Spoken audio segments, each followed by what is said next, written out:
नमस्कार दोस्तों, मैं नितीश कुमार और आप देख रहे हैं जागरूक न्यूज। प्रधानमंत्री नरेंद्र मोदी ने वर्चुअली बिहार राज्य जीविका निधि शाख सहकारी संघ लिमिटेड की शुरुआत की है। साथ ही उन्होंने 105 करोड़ रुपए ट्रांसफर भी किए हैं। उन्होंने कहा कि इससे जीविका से जुड़ी बहनों को आसानी से वित्तीय मदद मिलेगी। कार्यक्रम के दौरान पीएम मोदी ने आरजेडी और कांग्रेस पर हमला बोलते हुए पीएम मोदी ने कहा कि मेरी मां को गालियां दी गई। ये गालियां सिर्फ मेरा अपमान नहीं बल्कि पूरे बिहार के माताओं बहनों का अपमान है। कार्यक्रम के दौरान प्रधानमंत्री मोदी ने कहा कि मां ही तो हमारा संसार होती है और मां ही हमारा स्वाभिमान होती है। समृद्ध परंपरा वाले प्रदेश में पिछले दिनों जो कुछ भी हुआ उसकी मैंने कभी भी कल्पना नहीं की थी।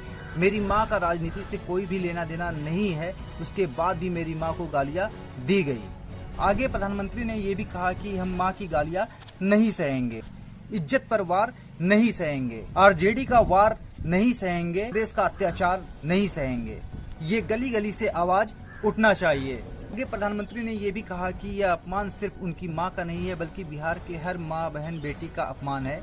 मोदी ने वर्चुअल संबोधन में ये भी कहा कि मुझे पता है कि बिहार की हर मां बहन बेटी को यह देखकर सुनकर बहुत बुरा लगा है।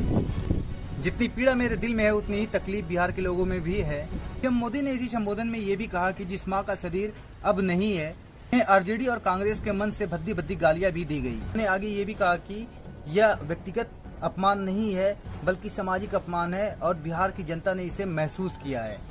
पीएम मोदी ने आगे कहा, मां को गाली देने वाली सोच, बहन को गाली देने वाली सोच महिलाओं को कमजोर समझती है। यह मानसिकता महिलाओं को शोषण और अत्याचार की वस्तु मानती है। इसलिए जब जब महिला विरोधी मानसिकता को सरकार मिली है तो सबसे ज्यादा तकलीफें माताओं, बहनों और बेटियों को झेलनी पड़ी हैं।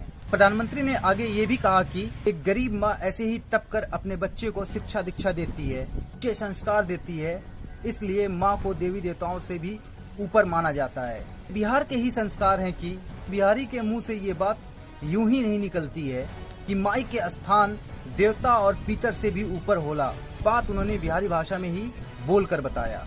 आगे कहा कि मैं उस माँ के ही आशीर्वाद से चल पड़ा था, इसलिए मुझे इस बात की पीड़ा है कि जिस माँ ने मुझे आशीर्वाद देकर देश सेवा के लिए भेजा था, खुद से अलग होकर मुझे जाने की इजाजत दी, उसके न रहने के बाद भी उसे भद्दी भद्दी गालियां दी जा रही हैं। ये बातें तो प्रधानमंत्री जी ने कही है और इस बनता है कमेंट बॉक्स में जरूर अपनी राय रखें और इस चैनल को लाइक करें। फिर मिलेंगे आपको एक नई अपडेट के साथ, तब तक के लिए शुक्रिया। जय हिंद, जय भारत। और